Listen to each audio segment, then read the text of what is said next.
Welcome to a Foxy Tech Tips tutorial on turning off repeated text message alerts on iPhone.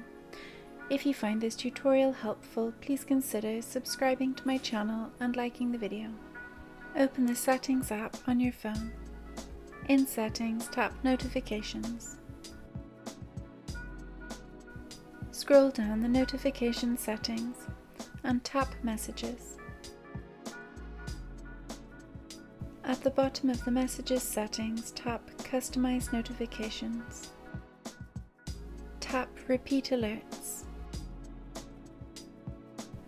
To turn off repeated message alerts, select Never. And that draws an end to this tutorial. Please like the video if you found it helpful, and subscribe to Foxy Tech Tips for more iPhone tips and tricks.